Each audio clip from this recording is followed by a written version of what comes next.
Bonjour, le monde du bien-être et ses affres dans le domaine professionnel, c'est parti. Je vous souhaite la bienvenue sur cette vidéo. Cette vidéo sera vraiment différente de ce que j'ai l'habitude de vous proposer, mais il est temps pour moi aussi de révéler les affres du domaine du bien-être dans le milieu professionnel.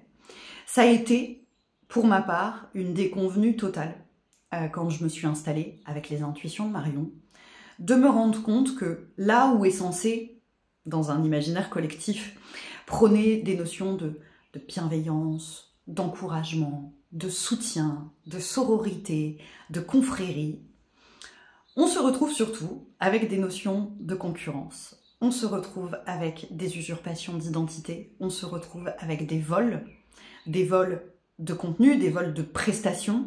Bref, il est clairement compliqué de se rendre compte de la réalité du monde du professionnel du bien-être, et c'est de ça dont on va parler aujourd'hui. Alors évidemment, petit disclaimer, j'ai aussi rencontré des personnes formidables, et je tiens à leur rendre honneur et à les remercier pour leur soutien extraordinaire, pour leur confrérie, sororité extraordinaire. Il y a des praticiens qui méritent tout mon respect.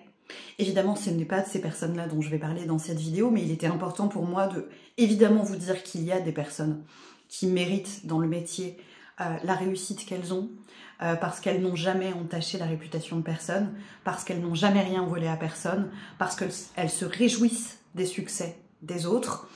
C'est évidemment pas ce portrait-là que je vais vous dresser dans un instant, donc c'est important pour moi de dire que c'est pas une généralité qui s'applique à tous les praticiens, bien entendu, heureusement d'ailleurs, mais c'est quand même une réalité extrêmement présente.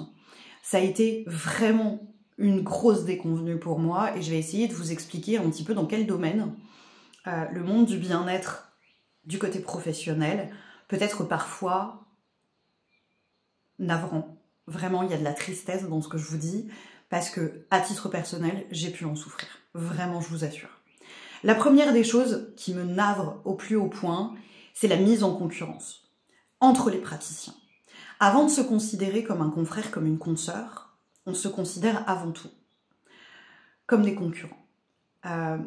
J'en ai été victime, on m'a placée en concurrence, alors que, pour ceux qui me connaissent bien, vous le savez, j'ai toujours considéré qu'il n'y avait pas de concurrence dans ce milieu, parce que on a tous des pratiques différentes, des façons de pratiquer différentes, des protocoles différents, une personnalité qui nous est propre, des capacités médiumniques qui nous sont propres, et donc, pour moi, il n'y a pas de concurrence. Il y a des accompagnants qui peuvent se compléter en fonction de nos besoins. Aujourd'hui, cette notion-là, j'ai parfois l'impression d'être la seule à la tenir. C'est pas complètement vrai, je vous l'ai glissé en disclaimer. Mais j'ai assisté à des choses, j'ai été victime de choses qui ne font que clairement montrer qu'il y a cette notion de concurrence. Petit exemple très rapide, salon de bien-être. Je suis sur mon petit stand. Face à moi, une dame me dévisage, mais alors clairement me dévisage avec un regard noir. Je la laisse faire, je fais ma petite vie, je pars en conférence. La conférence d'avant n'est pas encore terminée, donc j'attends devant la salle de conférence et j'ai un œil sur mon stand de l'autre côté pour vérifier qu'il n'y a pas quelqu'un qui a besoin de moi puisque je suis encore en attente que la salle se libère. Et là, je vois la personne venir à mon stand, se pencher littéralement sur ma grille tarifaire, retourne sur son stand et affiche un tarif inférieur au moins. Je vous assure que sur le coup, j'ai eu l'impression d'être à la foire du trône, de vendre des aspirateurs et de proposer l'aspirateur 5 € de moins cher que le concurrent pour être sûr d'en vendre plus. Je n'ai absolument pas compris cette démarche. Elle m'a très sincèrement énormément peinée, d'autant que nous ne proposions pas la même chose. Vous le savez, je propose de la guidance sur salon uniquement. Cette dame proposait de la voyance.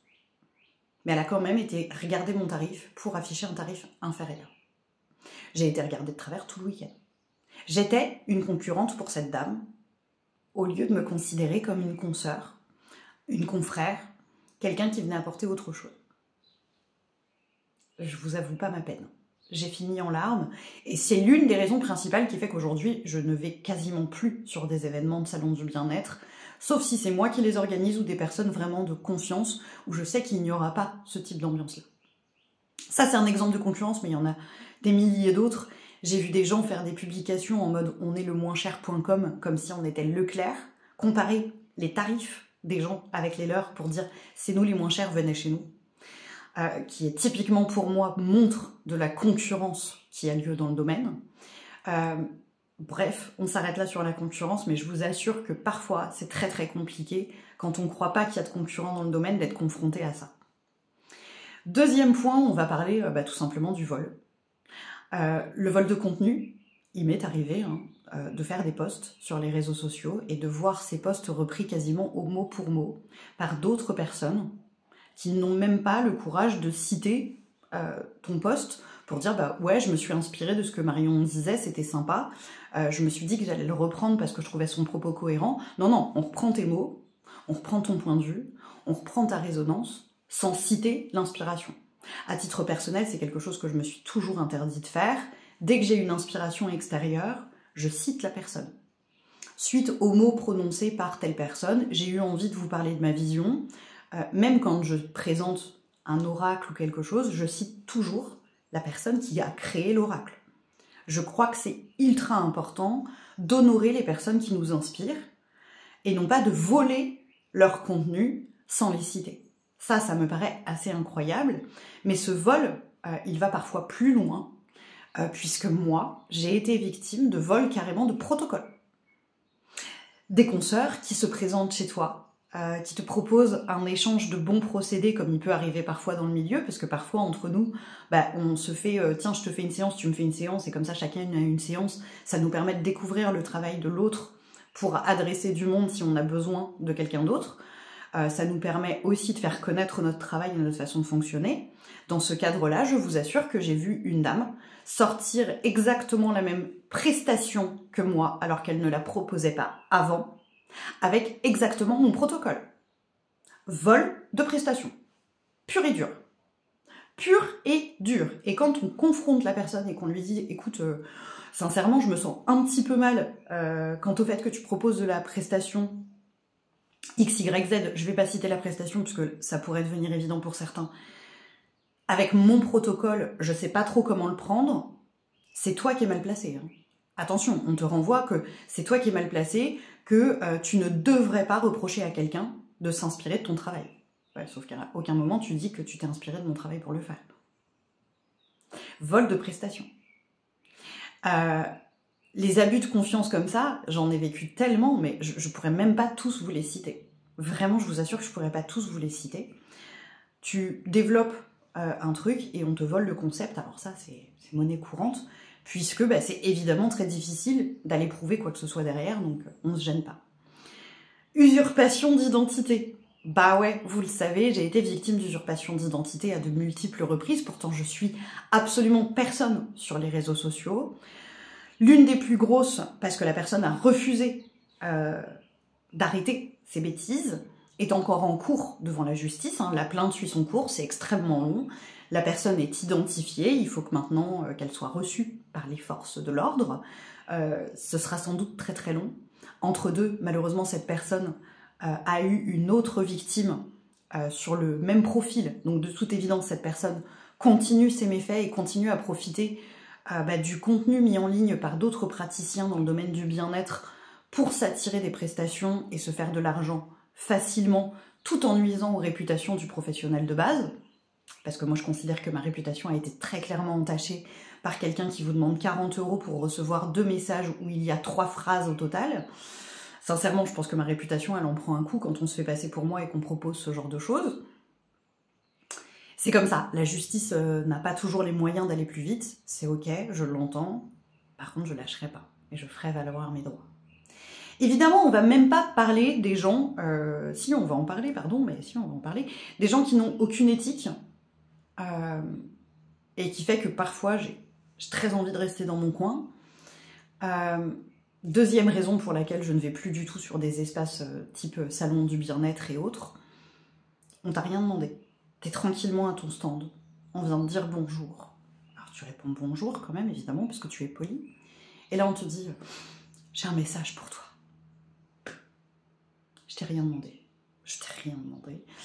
Ça vient jouer au phénomène de foire sur ton stand en voulant démontrer ses capacités, quitte à ce que ton consentement ou ta vie privée soit sacrifiée au passage. Donc ça, je ne compte même pas le nombre de fois où ça m'est arrivé, que ce soit pendant les lives, pendant les salons du bien-être. Oh, je perçois quelque chose pour toi. Ben, je t'ai rien demandé en fait. Donc arrête de percevoir quoi que ce soit. Les gens qui se croient tout permis parce qu'ils ont des extrasens et qui croient qu'ils peuvent regarder ta vie privée alors qu'ils t'ont rien demandé, que tu leur as rien demandé, c'est malheureusement aussi monnaie courante. Et enfin, on va quand même parler malheureusement parfois de l'hypocrisie dans l'incompétence. Alors là, c'est très très dur pour moi d'en parler, mais je vais en parler. Parce que il m'est arrivé d'aller réaliser certaines prestations pour certaines personnes qui vendent cette prestation 3 fois plus cher que moi.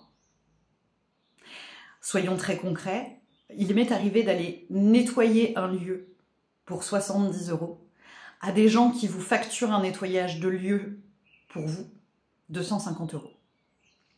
Ouais. À toi, ils te donnent 70 € parce que c'est ton tarif.